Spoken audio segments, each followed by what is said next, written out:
কাঁচা মাংস রুটির সাথে এভাবে মেশায়, বলেন এটা কোন ধরনের নাস্তা রে ভাই? এটা খেতে কেমন লাগবে? নিশ্চয়ই তেমন একটা ভালো হবে না, তাই না? আসসালামু আলাইকুম, কেমন আছেন সবাই? আশা করি ভালো আছেন। আলহামদুলিল্লাহ, আমিও ভালো আছি। সত্যি বলতে আজকে এই দৃশ্যটা দেখে আমি অবাক হয়ে গেছি। প্রথমে তো একটু অবাক হয়ে চেয়েছিলাম, পরে ভাবছি যে না, কিছু একটা তো আছে এর ভিতরে, আমাকে পুরোটাই জানতে হবে। এখানে প্রথমে তিশা বড় সাইজের একটা শসা কুচি করে নিয়েছে, আর তার উপরে মরিচ কতগুলো কুচি করে নিয়েছে, আর এখন পুদিনা পাতা কুচি করে নিচ্ছে। কী রে ভাই, পুদিনা পাতা দিয়ে আবার কী বানাবে? পুদিনা পাতা দিলে কি ভালো লাগবে খেতে? কিছুই বুঝতে পারছি না আসলে কি হচ্ছে এখানে। তো যাই হোক, তারপরে চেয়ে চেয়ে দেখছি, কারণ আমাকে ধৈর্য ধরতে হবে, এখানে কি বানানো হচ্ছে সেটা আমাকে জানতেই হবে। তারপর একটা প্লেটে সবগুলোকে তুলে নিয়েছে, আর এখানে কিছুটা মুরগির কিমা নিয়ে নিয়েছে, আর তার মধ্যে একটু বেসন আর একটু জিরে গুঁড়ো আর দিয়ে দিয়েছে মরিচের গুঁড়ো, লাল মরিচের গুঁড়ো। এখন ভালো করে মিশিয়ে নিচ্ছে চামচ দিয়ে। মিশানো যখন হয়ে গেছে তখনই দেখলাম যে এখানে ফ্রোজিং করা রুটি বের করছে। ও, আমি তো ভুলে গেছি, এখানে তো লবণও দেওয়া হয়েছে। লবণ ছাড়া আবার কিছু তৈরি করা যায় নাকি? তো যাই হোক, এখন রুটিগুলো বের করে তার উপরে এই কিমাগুলো সুন্দর করে মেখে দিচ্ছে। সেটা দেখেই আমি অবাক হয়ে যাচ্ছি, এরকম কাঁচা কিমা কেন রুটির সাথে মাখাচ্ছে সেটাই বুঝতে পারছি না। আমাকে কিছুই বলছে না, বলছে তুমি শুধু চুপ করে করে দেখো আমি কি করি, তুমি পারলে আমাকে একটু সাহায্য করো। তাই আমিও সাহায্য করার জন্য দুটা রুটিতে সুন্দর করে এভাবে কিমাগুলো লাগিয়ে দিয়েছি। আমি ভেবেই নিয়েছি যে কিছু একটা তো হচ্ছে, মজার একটা নাস্তা হবে।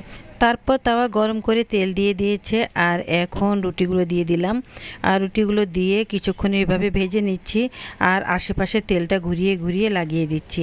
আর এখন দেখছি যে নিচের ছাড়টা হয়ে গেছে, তাই এখন উল্টিয়ে দিচ্ছি। উল্টিয়ে দেওয়ার পর আমার এত ভালো লেগেছে দেখে কি বলবো, আসলে এখনই ভালো লাগছে, আর এরপরে সাজালে যে কত ভালো লাগবে সেটা দেখলে অবাক হয়ে যাবেন।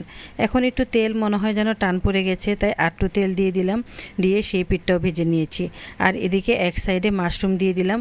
মাশরুমগুলো আগেই ভেজে নিয়েছি, তো এই মাশরুমটা দেওয়ার পর রুটিটাকে সুন্দর করে ধরে একটা ভাঁজ দিয়ে দিব। তো ভাঁজ দিয়ে দিলেই হয়ে যাবে তা কিন্তু নয়, আরও কাজ আছে। তো যাই হোক, এখন এই যে কাঁটা চামচ দিয়ে ধরে চেপে সুন্দর করে আমি ভাঁজটা দিয়ে দিলাম খুন্তি দিয়ে। কি সুন্দর হয়েছে তাই না? এভাবে প্রত্যেকটা রুটি আমি ভাঁজ করে দিয়েছি, আর ভাঁজ করে দেওয়ার পর কি সুন্দর পকেটের মতো হয়ে গেছে। তা এখন ভাঁজ করার পর আমি উল্টে পাল্টে ভালো করে লাল লাল করে ভেজে নিয়েছি। আর তারপর ভাজা হয়ে গেছে, এখন তুলে ফেললাম। তুলে ফেলার পর দেখলাম যে একদম কি সুন্দর হয়েছে, ক্রিস্পি ক্রিস্পি হয়েছে। তারপর একটু ফাঁক করে সুন্দর করে ওই যে শসা কুচিটা করে রেখেছিলাম সেটাই দিয়ে দিলাম, আর তার উপরে সস দিয়ে দিলাম। ব্যাস হয়ে গেল। কি যে মজার একটা নাস্তা, কি বলবো, অসাধারণ হয়েছে। খেতে এত ভালো লেগেছে, এত সাধারণ, একদমই অতি সাধারণ একটা নাস্তা, অথচ এটা খেলে যে কত ভালো লাগছে কি বলবো।